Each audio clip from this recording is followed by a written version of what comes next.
한국은 K2만 가지고 남북 통일을 이뤄낼 것이다. 독일 국방부 비공개 회의실에서 새어나온 이 한 문장에 독일이 발칵 뒤집어졌습니다. 하지만 나토는 이제는 드론이 하늘을 지배하는 시대라며 한국 전차는 볼 필요도 없다고 무시했는데요. 하지만 우크라이나, 중동 실전 보고서가 쌓일수록 계산은 어긋나기 시작했습니다. 하늘은 감시할 수 있어도 전쟁은 결국 땅을 밟은 쪽이 끝낸다는 사실. 그리고 그 보고서 맨 아래 가장 불편한 이름 하나가 그의 눈에 들어옵니다. 바로 대한민국의 K2. 한국이 여기 왜 있지? 그날 이후 레오파드를 가볍게 밟은 한국 K2가 독일을 매료시킨 이야기. 그 긴장감 넘치는 사연으로 들어가 보겠습니다. 1초 만에 누를 수 있는 좋아요 버튼을 눌러주시면 영상 제작에 아주 큰 힘이 됩니다. 또 오늘도 우리 대한민국을 응원하신다면 대한민국 만세라고 댓글로 남겨주세요. 그럼 사연 바로 시작합니다. 저는 마르쿠스 헤르만, 67세입니다. 20년 넘게 나토 전차 도입 평가위원으로 일해왔어요. 브뤼셀 본부 회의실에서 우크라이나 전쟁 분석 보고서를 받았을 때였습니다. 화면 속 드론이 전차 상부를 정확히 타격하는 장면이 반복됐죠. 60톤짜리 철덩이가 순식간에 관이 되는 모습이었어요. 시대가 변하고 있습니다. 옆자리 동료가 말했어요. 이제 하늘이 지상을 지배합니다. 저는 고개를 끄덕였습니다. 드론 한 대가 수억 달러짜리 전차를 무력화시키는 시대였으니까요. 전장은 투명해졌고 숨을 곳이 없었습니다. 회의가 끝나고 사무실로 돌아왔어요. 책상 위엔 다음 주 평가 일정표가 놓여 있었죠. 레오파드, 르클레르, 챌린저. 익숙한 이름들이 줄지어 있었습니다. 그리고 맨 아래 낯선 이름 하나. K2, 흑표, 대한민국. 솔직히 관심이 없었어요. 아시아의 전차라니. 유럽 평원을 달리는 거인들과는 다른 세계의 이야기처럼 느껴졌죠. 굳이 볼 필요가 있을까? 혼잣말이 나왔습니다. 20년 경력에 제 눈엔 이미 답이 보였거든요. 전차의 시대는 저물고 있었습니다. 컴퓨터를 켜고 K2 자료를 검색했어요. 사진 몇 장이 떴습니다. 검은색 도색의 날렵한 포탑. 생각보다 세련됐지만 그뿐이었죠. 재원표를 보니 56톤. 레오파드보다 12톤이나 가벼웠습니다. 가볍고 빠른 전차. 중얼거렸어요. 그게 무슨 의미가 있지? 전차는 맞고 버티는 겁니다. 적의 포탄을 정면으로 받아내고 전선을 지키는 것. 그게 제가 20년간 배운 철학이었어요. 가볍다는 건 약하다는 뜻이었습니다. 저녁 무렵집으로 돌아가는 지하철 안에서도 생각이 떠나지 않았어요. 핸드폰을 꺼내 다시 K2 사진을 띄웠습니다. 검은 차체가 화면을 가득 채웠어요. 왜 한국이 여기 있지? 속으로 물었습니다. 나토 평가 테이블은 전통적으로 서유럽과 북미의 무대였거든요. 집에 도착해 와인 한 잔을 따라 들고 창가에 섰어요. 문득 20년 전 첫 평가가 떠올랐습니다.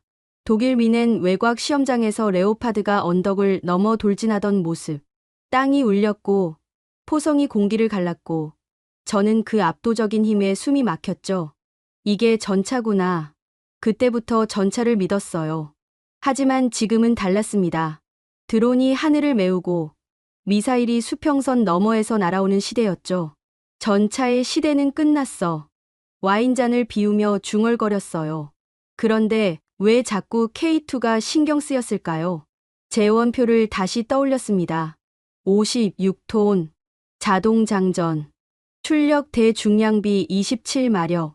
숫자들이 머릿속에서 맴돌았어요. 뭔가 이상했습니다. 가볍다는 건 알겠는데 이상하게 비율이 맞아떨어졌죠. 설마. 고개를 저었습니다. 한국이 뭘 알겠어요. 전차 강국이라 불리는 나라들도 지금 고민하고 있는데 드론 시대에 맞는 새로운 전차를 어떻게 만들 것인가. 답을 찾지 못하고 있었죠. 노트북을 열어 한국 방위산업 자료를 찾아봤습니다. K9 자주포, K2 전차, 천궁 미사일. 생각보다 목록이 길었어요. 그냥 운이겠지. 속으로 말했습니다. 가격이 싸서 팔리는 거겠죠? 하지만 의심은 쉽게 사라지지 않았어요. 다음 주면 직접 보게 될 겁니다. 폴란드 시험장에서 K2가 시연을 한다고 했죠. 저는 이미 결과를 알고 있다고 생각했어요. 레오파드가 이길 거라고요. 시계를 보니 자정이 가까웠습니다. 침대에 누웠지만 잠은 오지 않았어요. 어둠 속에서 K2의 검은 차체가 자꾸만 떠올랐죠. 날렵한 포탑, 낮은 자세, 뭔가 다른 느낌이었습니다. 레오파드처럼 육중하지 않았어요. 오히려 살아있는 것처럼 보였죠. 말도 안 돼. 이불을 덮었으며 중얼거렸습니다. 전차는 살아있는 게 아니에요. 철과 엔진과 화약일 뿐이죠. 그런데 왜 자꾸 그런 생각이 들었을까요? 잠들기 전 마지막으로 떠오른 생각이 있었어요. 혹시 내가 틀렸을까? 20년 경력의 평가위원이 품어선 안 될 의심이었습니다. 하지만 그 의심은 작은 씨앗처럼 제 안에 심어졌죠. 눈을 감았습니다. 어둠이 깊어졌어요. 그리고 저는 몰랐습니다. 일주일 후 폴란드 벌판에서 제가 목격할 것이 제 20년 확신을 완전히 뒤흔들어 놓을 거라는 거요. 폴란드행 비행기에서 저는 서류 가방을 열었습니다. 우크라이나 전장 분석 보고서가 두껍게 쌓여 있었어요. 이거 꼭 읽어보세요. 동료가 건넨 자료였죠. 전차에 대한 생각이 바뀔 겁니다. 첫 페이지를 펼쳤습니다. 드론 시대의 지상전 재평가. 밑줄이 그어진 문장이 눈에 들어왔어요. 감시는 하늘이 하지만 점령은 여전히 땅이 한다. 보고서를 넘기는 손이 느려졌습니다. 사진들이 나왔어요. 파괴된 장갑 차량, 무너진 참호, 그리고 살아남은 전차들. 포탄 자국이 가득한 철갑 위로 승무원들이 서 있었습니다. 드론은 죽일 수 있다. 하지만 땅을 차지할 순 없다. 보고서의 한 문장이 가슴을 찔렀어요. 맞는 말이었습니다. 하늘에서 아무리 많이 격추시켜도 결국 전쟁은 보병이 그 땅을 밟아야 끝났죠. 그리고 보병은 혼자 갈 수 없었어요. 철갑이 필요했습니다. 중동 전장 자료도 있었어요. 시가전 분석이었죠. 전차 없는 지상군은 붕괴한다. 다른 페이지의 결론이었습니다. 저는 펜으로 그 문장에 동그라미를 쳤어요. 제가 틀렸을지도 모른다는 생각이 스멀스멀 올라왔습니다. 바르샤바 공항에 내렸을 때 하늘이 흐렸어요. 군용 차량이 기다리고 있었죠. 폴란드군 장교가 다가왔습니다. 헤르만 씨, 환영합니다. 시험장까지 2시간 정도 걸립니다. 차는 시내를 벗어나 교회로 향했어요. 들판이 펼쳐졌습니다. 장교가 말했어요. 요즘 우리 군도 고민이 많습니다. 전차를 늘려야 할지, 드론에 투자해야 할지, 어느 쪽으로 기울고 있습니까? 제가 물었죠. 둘 다요. 하지만 솔직히 말하면 전차 쪽이 더 시급합니다. 시험장에 도착했을 때 해가 중천에 떠 있었어요. 관측 벙커로 갔습니다. 독일 평가단 슈미트가 손을 흔들었어요. 드디어 왔군. K2 본 적 있어? 저는 고개를 저었죠. 오늘이 처음입니다. 벙커 창문으로 밖을 봤습니다. 왼쪽엔 레오파드가, 오른쪽엔 K2가 서 있었어요. K2는 레오파드보다 확실히 작았습니다. 하지만 자세가 낮았고, 각이 예리했고, 마치 웅크린 고양이 같았죠. 시작합니다. 폴란드군 조정관이 말했어요. 첫 번째 테스트는 기동성이었습니다. 600m 구간 최고 속도 주행. 레오파드가 먼저 출발했어요. 땅이 진동했죠. 53초. 조정관이 시간을 불렀습니다. 이번엔 K2 차례였어요. K2가 달렸습니다. 아니, 날았어요. 언덕을 넘는 속도가 달랐습니다. 레오파드는 힘으로 밀고 올라갔지만 K2는 튕겨 올라가는 것처럼 보였죠. 43초. 벙커 안이 술렁였어요. 10초 차이였습니다. 능동형 현가장치. 옆 사람이 말했어요. 지형을 따라가는 게 아니라 지형을 이기는 거야. 다음은 언덕 등판이었어요. 30도 경사. 레오파드가 천천히, 하지만 확실하게 올라갔습니다. K2가 출발했어요. 가속이 빨랐죠. 현가장치가 작동하며 차체가 기울었지만 포탑은 흔들리지 않았어요.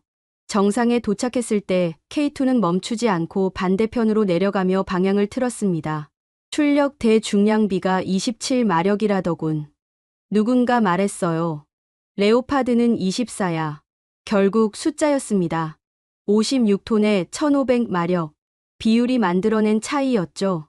해가 기울기 시작했습니다. 시험은 계속됐어요. 모든 테스트에서 K2는 예상을 벗어났습니다. 느리지 않았고, 약하지 않았고, 부족하지 않았어요. 벙커를 나설 때 슈미트가 다가왔습니다. 마르쿠스, 솔직히 말해봐. 저거 어떻게 생각해? 저는 들판을 바라봤어요. 모르겠어. 하지만 한 가지는 확실해. 저건 우리가 아는 전차가 아니야. 숙소로 돌아가는 차 안에서 저는 창밖을 봤습니다. 머릿속엔 K2의 움직임이 계속 재생됐어요. 날렵하게 언덕을 넘고 빠르게 방향을 틀고 지형을 장난감처럼 다루던 모습. 이론보다 생존이 전술을 증명한다. 비행기에서 읽은 문장이 떠올랐어요. 한국은 이론을 따르지 않았습니다. 생존을 선택했죠. 그날 밤 저는 잠들지 못했어요. 천장을 바라보며 깨달았습니다. 전차가 다시 전장의 중심으로 돌아오고 있다는 거요. 드론이 하늘을 지배해도 결국 땅은 철갑이 지킨다는 거요.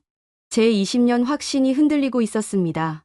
브뤼셀로 돌아온 다음 날 아침이었어요. 책상 위엔 새로운 보고서가 쌓여 있었습니다.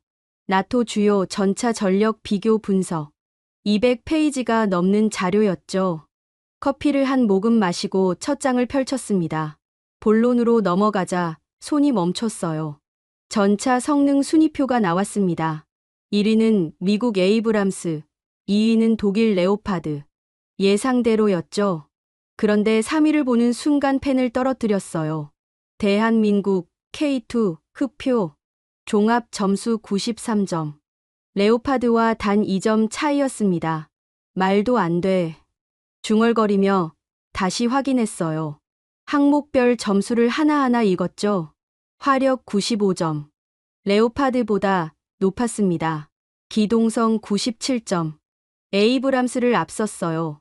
방어력은 88점으로 약간 낮았지만 전자전 능력이 96점으로 보완했죠. 세부 분석이 나왔습니다. K2의 자동장전 장치는 분당 15발 발사를 가능하게 했어요. 레오파드의 수동장전은 분당 10발이 한계였죠. 5발 차이. 1대1 교전에서 K2가 먼저 2발을 더 쏠 수 있다는 뜻이었습니다. 출력 대중량비 표도 있었어요.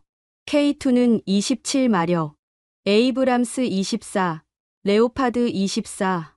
한국 전차가 모든 서방 주력 전차를 앞섰습니다. 숫자는 거짓말하지 않았어요. 창밖을 봤습니다. 브뤼셀 하늘이 흐렸어요.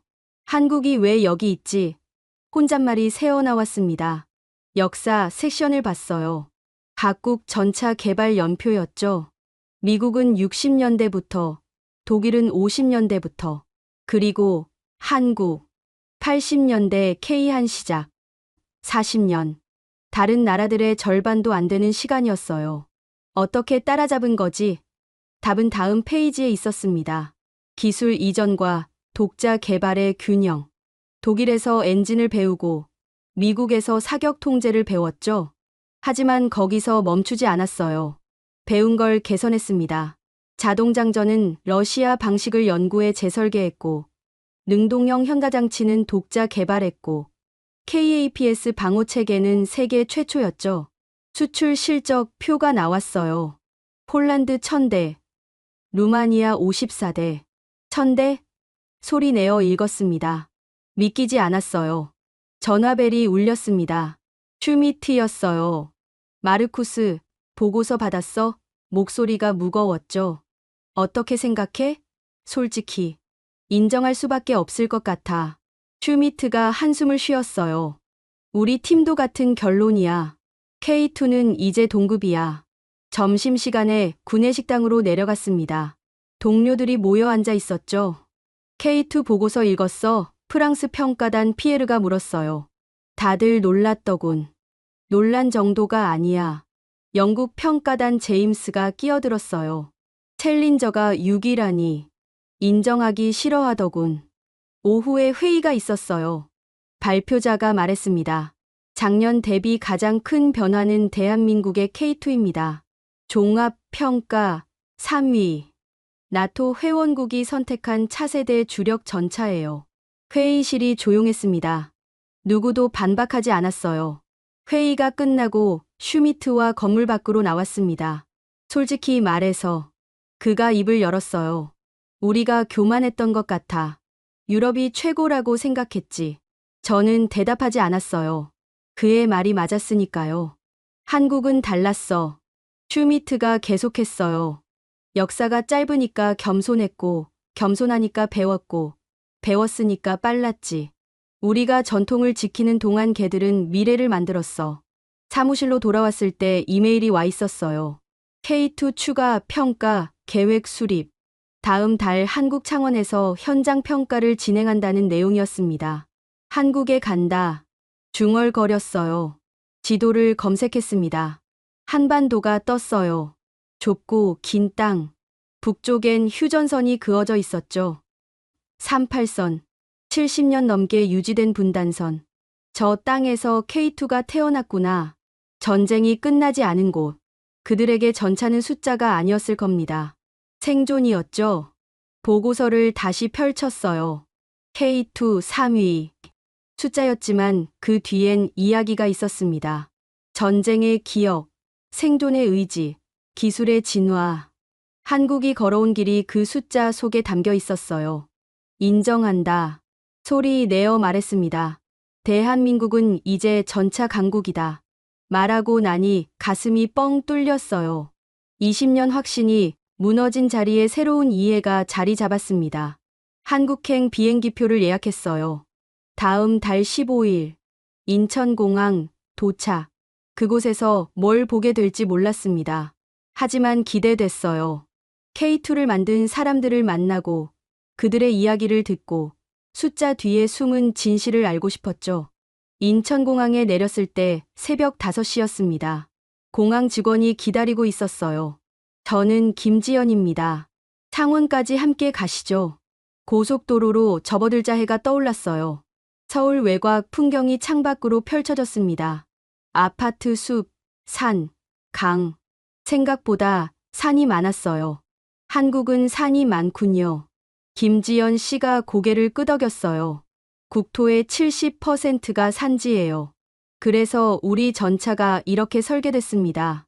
저 산들 사이로 전차가 움직여야 하거든요. 휴게소에 들렀습니다.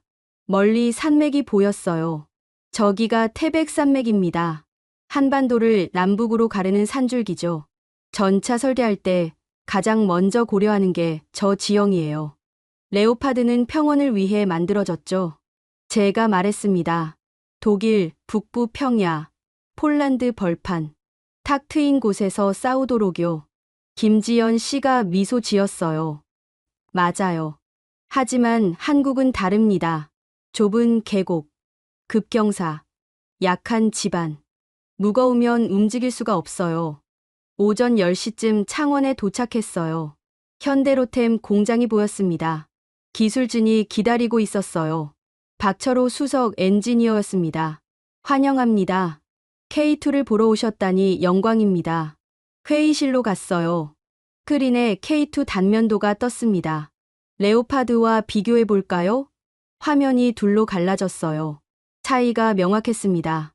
레오파드는 68톤입니다. 복합 장갑이 두껍죠. 적 포탄을 막는 게 우선이에요. 박철호 씨가 설명했죠. 반면 K2는 56톤. 장갑은 상대적으로 얇습니다. 대신 다른 걸 채웠어요. 능동형 현가장치, 자동장전장치, KAPS 방호체계. 무게를 줄인 만큼 기술을 넣었습니다. 우리는 장갑을 쌓지 않았어요. 판단 속도를 쌓았죠. 조립 라인으로 나왔어요. 실제 K2가 서 있었습니다. 손을 뻗어 장갑을 만졌어요. 차갑고 단단했습니다. 복합 소재입니다. 무게는 가볍지만 방어력은 충분해요. 물론 레오파드보단 얇습니다. 하지만 우린 맞을 생각이 없거든요. 맞을 생각이 없다. 박철호 씨가 웃었어요. 우리 철학은 간단해요. 보이지 마라. 보여도 맞지 마라. 맞아도 죽지 마라. K2는 먼저 숨고, 먼저 쏘고. 그래도 맞으면 버티도록 만들어졌습니다. 엔진실을 봤어요. 출력은 1500마력, 56톤에 1500마력, 출력 대중량비가 27마력이에요. 레오파드는 24죠. 제가 말했습니다. 맞습니다. 3마력 차이가 뭐 대수냐 싶지만 전장에선 생사가 갈립니다. 현가장치를 봤어요. 능동형 현가장치입니다. 지형을 감지해서 실시간으로 차체를 조절해요. 달리면서 쏴도 명중률이 90% 이상입니다. 레오파드는 멈춰 서서 쏴야 명중률이 높아요. 우린 멈추지 않아도 됩니다. 점심 후 이야기를 나눴어요. 우리가 K2를 만들면서 가장 고민한 게 뭔지 아세요? 박철호 씨가 물었어요. 균형입니다. 화력, 방어력, 기동성. 세 가지를 다 최고로 만들 순 없어요. 레오파드는 기동성을 조금 포기하고 방어력을 택했어요. 우린 방어력을 조금 포기하고 기동성을 택했습니다. 사고의 철학이 다른 거군요. 박철호 씨가 진지하게 고개를 끄덕였어요. 독일은 평원에서 정면 대결을 상정했어요. 우리는 산악에서 기습과 회피를 상정했습니다. 그래서 표범 같은 전차를 만들었어요. 오후엔 시험장으로 갔습니다. 직접 타보시겠어요? 박철호 씨가 물었죠. 타겠습니다. 전차에 올랐어요. 좁았지만 정돈돼 있었습니다. 엔진이 울렸고 전차가 움직였어요. 진동이 생각보다 적었습니다. 언덕을 올랐어요. 가속이 빨랐습니다. 정상에서 차체가 앞으로 기울었어요. 이게 헐다운 자세입니다. 언덕 뒤에 숨어서 포만 내밀고 쏠 수 있어요. 적은 우리 차체를 못 봅니다. 전차에서 내렸을 때 해가 기울고 있었어요. 레오파드와 완전히 다르군요. 솔직하게 말했습니다. 무게의 철학이 다르고 사고의 철학이 다릅니다. 독일은 장갑을 쌓았고 한국은 판단 속도를 쌓았어요. 한국은 독일을 따라간 게 아닙니다. 다른 길을 선택했죠. 박철호 씨가 미소 지었어요. 감사합니다. 그 말씀이 가장 큰 칭찬입니다. 다음 날 아침 일찍 일어났습니다. 오늘은 실사격 참관 일정이었어요. 30분쯤 달리니 군 사격장이 나왔습니다. 사격장은 넓었어요. 2km가 넘는 평지였죠. 관측소로 갔습니다. 여러 명이 기다리고 있었어요. 오늘 시나리오는 이렇습니다. 군 관계자가 설명했어요. 2km 거리에 표적이 있습니다. 정지 표적 3개, 이동 표적 2개, K2는 전속력으로 전진하며 모든 표적을 격파해야 합니다. 제한 시간은 3분입니다. 쌍안경을 들었어요. K2 2대가 출발선에 서 있었습니다. 시작. 신호가 떨어졌어요. K2가 움직였습니다. 가속이 빨랐어요. 6초 만에 최고 속도에 도달했죠. 첫 번째 표적까지 500m. 포탑이 움직이며 자동으로 표적을 추적했어요. 사격. 포성이 울렸습니다. 표적이 터졌어요. 14초. K2는 멈추지 않았습니다. 두 번째 표적. 700m 거리. 이동 표적이었죠. 포탑이 재빨리 회전했어요. 사격. 명중. 28초. 어떻게 달리면서 저렇게 정확히 쏘죠? 박철호 씨가 대답했어요. 사격 통제 컴퓨터가 모든 걸 계산합니다. 차체 속도, 표적 이동 속도, 바람, 온도. 10분의 1초 만에 계산해서 포를 조준하죠. 5개 표적 모두 명중. 1분 23초. 관측소에 박수가 터졌습니다. 저도 모르게 손뼉을 쳤어요. K2의 자동장전 장치는 6초에 한 발을 장전합니다.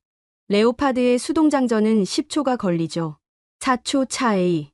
전장에선 20초가 생과 사를 가르죠.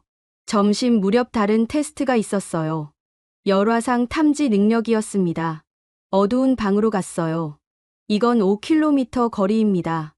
적 전차가 숨어 있어요. 찾아보세요. K2 열화상 화면을 봤습니다. 화질이 선명했어요. 3초 만에 적 전차가 포착됐어요. 레오파드는 7초가 걸렸습니다. 4초 차이입니다. K2의 열화상 탐지기는 프랑스제 최신형이에요. 해상도가 레오파드보다 30% 높죠. 먼저 보는 게 먼저 쏘는 겁니다. 박철호 씨가 말했어요. K2는 적보다 4초 먼저 발견하고 6초 만에 장전하고 달리면서 쏩니다. 적이 우릴 발견했을 땐 이미 늦어요. 오후엔 KAPS 방호체계 시연이 있었습니다. 대전차 미사일을 요격하는 시스템이었어요. 반응 시간은 0.2초입니다. 믿기지 않았어요. 시작. 모의 미사일이 발사됐습니다. 그 순간 K2 포탑 옆에서 작은 발사체가 튀어나왔어요. 공중에서 폭발음이 들렸습니다. 미사일이 격추됐어요. 이게 하드킬 방호체계입니다. 맞기 전에 격추시키는 거죠. 레오파드는 소프트킬만 있어요. 연막을 쏴서 유도를 방해하는 거죠. 하지만 우린 직접 파괴합니다. 해가 질 무렵이었어요. 박철호 씨가 물었습니다. K2가 어떻다고 생각하세요? 잠시 생각했어요. 놀랐습니다. K2는 정면 대결을 상정하지 않았어요. 전장을 훔쳐보듯 싸우는 전차죠. 먼저 보고, 먼저 쏘고, 맞지 않는 것. 이게 K2의 전술이에요. 박철호 씨가 천천히 고개를 끄덕였어요. 정확히 맞추셨습니다. 우리 땅은 좁아요. 숨을 곳이 많죠. 평원에서 떳떳하게 싸울 순 없어요. 그래서 이렇게 만들었습니다. 한반도 지형이 만든 기술이에요. 그런데 알고 보니 이게 미래 전장을 설명하더군요. 차를 타고 호텔로 돌아갔습니다. 창밖으론 어둠이 내려앉고 있었어요. 한국이 보여준 건 단순한 기술이 아니었습니다. 생존의 철학이었죠. 전쟁이 끝나지 않은 땅에서 매일 긴장 속에 사는 사람들이 살아남기 위해 만든 무기. 그게 K2였어요. 사흘째 아침이었습니다. 오늘은 방어 체계 심화 브리핑이 예정돼 있었어요. 회의실에 방어 체계 담당 이수진 박사가 기다리고 있었습니다. 전차의 생존성은 크게 두 가지로 나뉩니다. 이수진 박사가 말했어요. 맞고 사는 것과 맞지 않는 것. 서방 전차들은 주로 전자를 택했고 K2는 양쪽 모두를 추구합니다. 스크린에 레오파드 단면도가 떴어요. 레오파드의 정면 장갑은 800mm 이상입니다. 대부분의 대전차 포탄을 막을 수 있어요. 피격 후 생존성이 핵심입니다. K2 단면도가 나왔어요. K2의 정면 장갑은 600mm 수준입니다. 레오파드보단 얇아요. 하지만 우린 다른 방식으로 보완했습니다. 장갑 표면에 작은 박스들이 붙어 있었죠. 이게 KSAP입니다. 한국형 반응장갑이에요. 대전차 포탄이 날아오면 폭발해서 포탄의 관통력을 약화시키죠. 이걸 장착하면 실질 방어력이 800mm 이상으로 올라갑니다. 하지만 반응장갑은 한 번만 쓸 수 있잖아요. 이수진 박사가 고개를 끄덕였어요. 맞아요.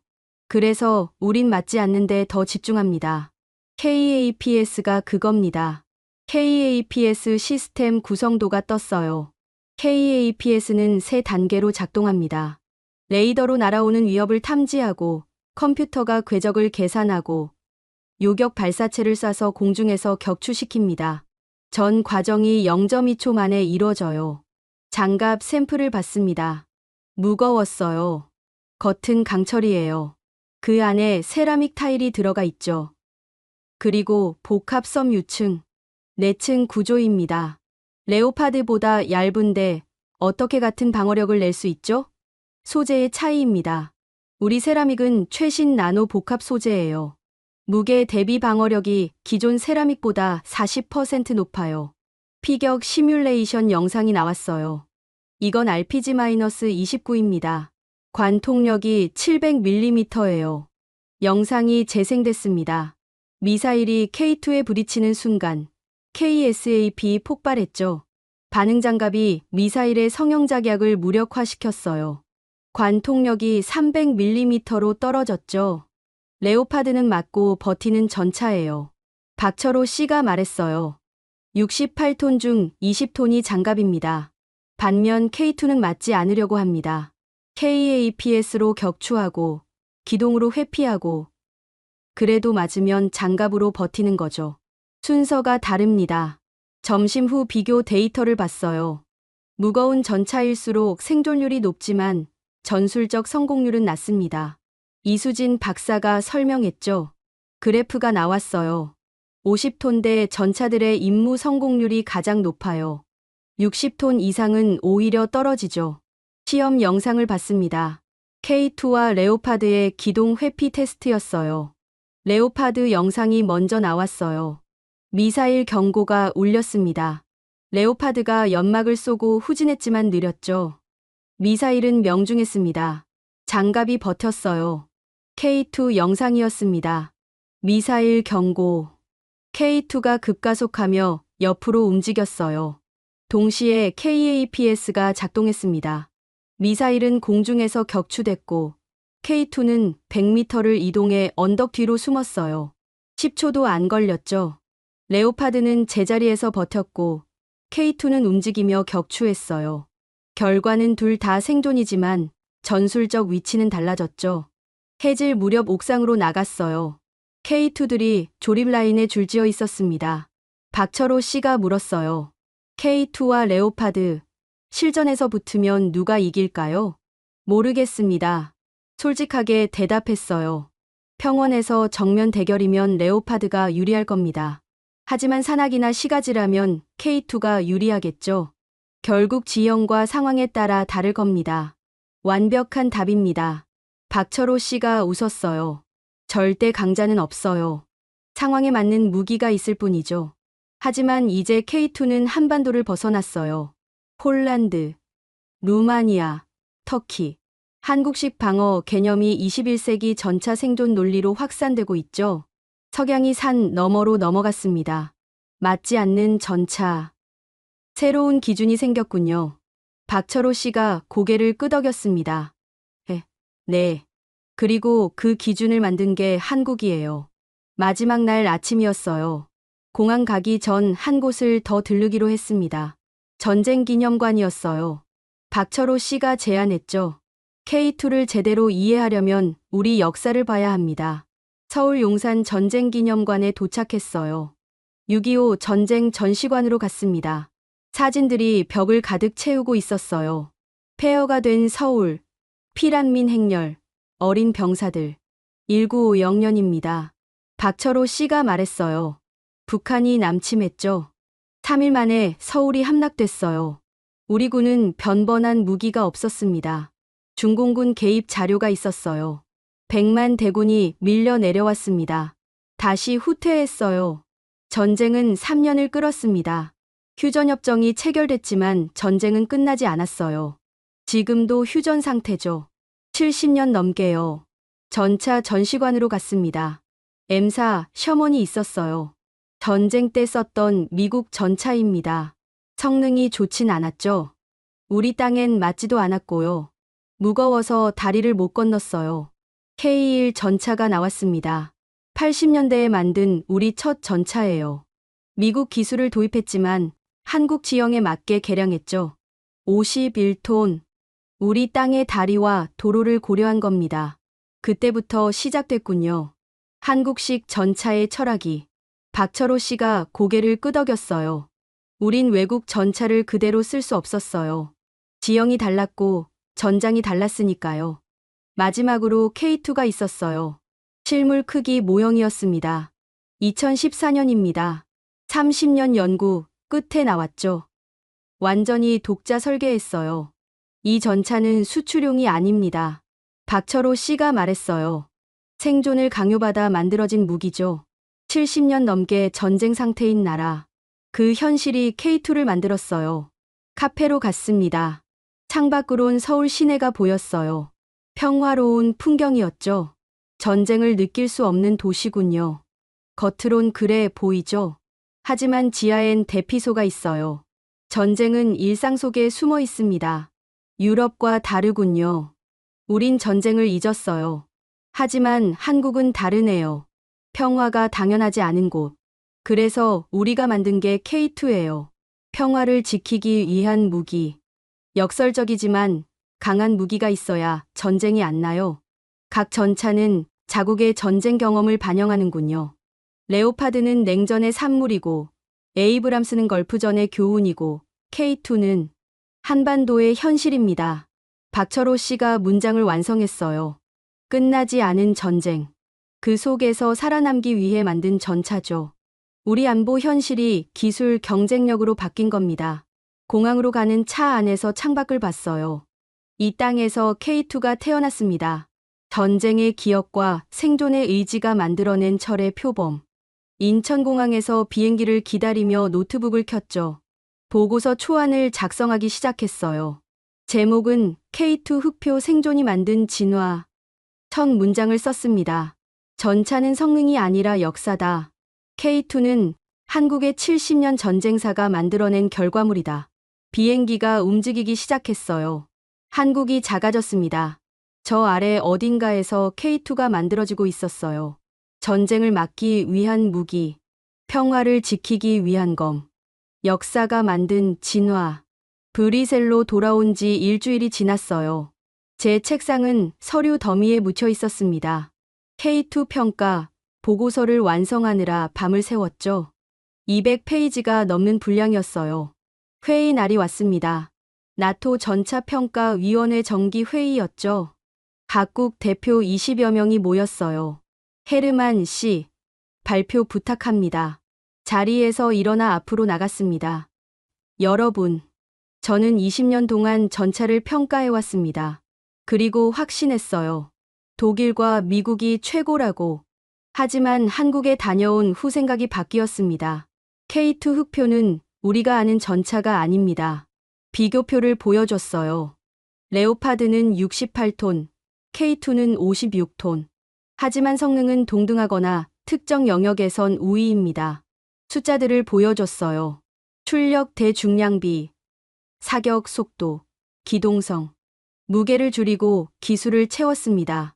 장갑 대신 판단 속도를, 맞고 버티기 대신 맞지 않기를 택했죠. 실사격 영상을 틀었어요. 1분 23초, 5개 표적 전부 명중. 레오파드라면 2분은 걸렸을 겁니다. KAPS 방호 체계입니다. 미사일 요격 장면을 보여줬어요. 0.2초 반응, 90% 이상 성공률. 이건 게임 체인저입니다. 슈미트가 손을 들었어요. 하지만 실전 경험이 없지 않습니까? 맞습니다. 대답했어요. 하지만 폴란드가 1000대를 주문했어요. 루마니아, 터키도 도입했죠. 왜일까요? 지도를 띄웠습니다. 모두 러시아 인접국이었어요. 이 나라들은 실전을 걱정합니다. 그들이 K2를 선택한 이유는 간단해요. 생존 가능성이 높으니까요. 비용 분석을 보여줬어요. K2는 레오파드 대비 70% 가격입니다.